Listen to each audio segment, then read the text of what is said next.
So welcome back to DC Silver Age Storytime, and we're continuing with All-Star Comics number 6 from August-September 1941, and this is the Spectre. Off from the Justice Society meeting streaks the Spectre. Frankly, I'm worried about Johnny Thunder.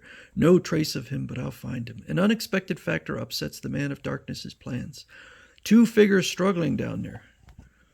Swooping lower for a closer view of the battle, the Spectre receives a severe shock. Good grief! His head! For the attacker has no head. Plummeting to earth, the Spectre snatches off the monstrous creature. Let go of him. Then, as the incredible monstrosity charges him, looking for trouble, the grim ghost releases a D-ray toward the onrushing figure, blasting it to total darkness. Who are you? I am known as the Spectre. Now tell me, who are you, what manner of creature that was, and how you got into this difficulty? I'm Bob Randall. All I can tell you is that while Jean Matthews, my fiancée, and I were out strolling, two of those monsters attacked us while I struggled with one. The other carried off Jean. We must lose no time in helping her. Quick, take my hand. Hey, what? Have no fear. You'll find my methods unorthodox, but also discover that I'm eager to help. The Spectre momentarily gives Bob the ability to scrutinize the interior of the autos below until Randall suddenly shouts, "Down there, in that car, Jean," what Randall had seen. Down streak the two figures to the car's running board. Hold tight. Reaching in, the Spectre snatches out Jean's figure. The sightless and headless driver seems to know what is happening, for he drives head-on towards a brick wall in effort to kill them.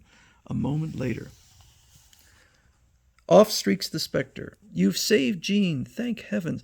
But what about that headless creature?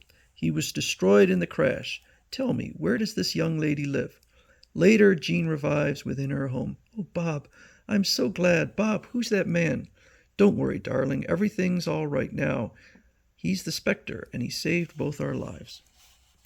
Tell me, Jean, haven't you an enemy?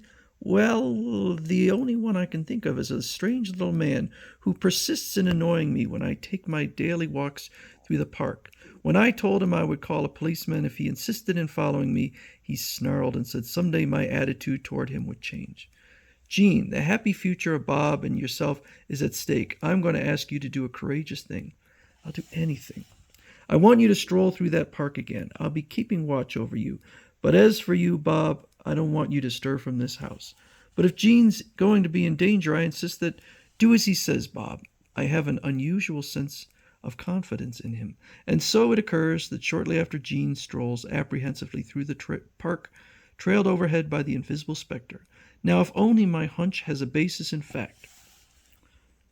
Disregarding the Spectre's orders, Bob ventures forth in pursuit of his fiancée. Dum-dum. If Jean is in danger, I want to be near, Spectre or no Spectre. From behind some bushes, an odd little man watches Jean approach with gleaming eyes. She comes. Hee, she comes. Didn't expect to see me so soon again, did you? You? Come now, why not give me some token of your affection? The only thing I'll give you is this slap. Meanwhile, as Bob hurries through the park, a bare arm emerges through some bushes and reaches towards his throat. She must be somewhere near here. But a hand reaches out and grabs his throat. Off races a headless creature carrying Bob's unconscious figure. Meanwhile, back at the scene with the little man and the girl. I thought you might have come to your senses by now. Next time I see you, you will come to see me. What can he mean by that remark? The Spectre is trailing the odd little man.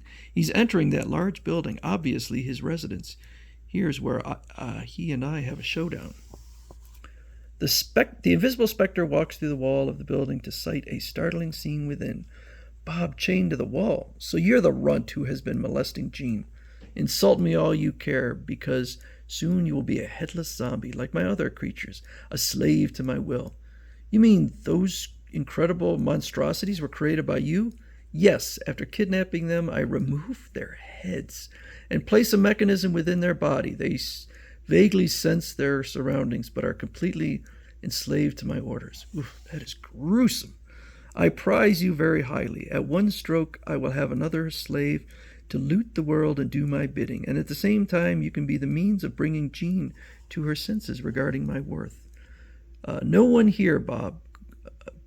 Gone. The telephone ringing. Maybe it's Bob. You again. Yes, and this time I've called to inform you that if you want to see your fiancé alive, you better come to 411 Rexmore Drive. Later, when Jean reaches her destination, I demand you release him. But it is I who am in the position to give orders. Either you marry me or I snuff out his existence. Don't do it, Jean. Marry you? I'd rather die first. An injection of this fluid will rob you of your will. That's my cue for action. Materializing, the Spectre turns the hypodermic needle into a flower. Oh, that's kind of sweet. What's this? The Spectre. A flower for your funeral.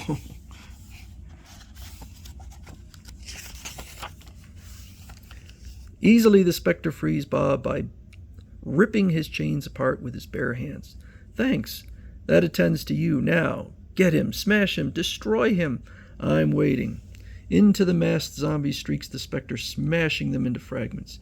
It's better such horrors don't exist. Springing down, the Spectre catches Bob before he strikes the earth, but the mad scientist is destroyed. But meanwhile, the little man seeks to escape. He is brought down by a tackle on Bob's part. The two sway on a fragile balcony. It gives way. Yow! That's the end of him and his horrible plans. You're certainly a handy guy to have around. The man of darkness returns the engaged couple to Jean's home. How can we ever thank you? I am rewarded enough just to see you two happy.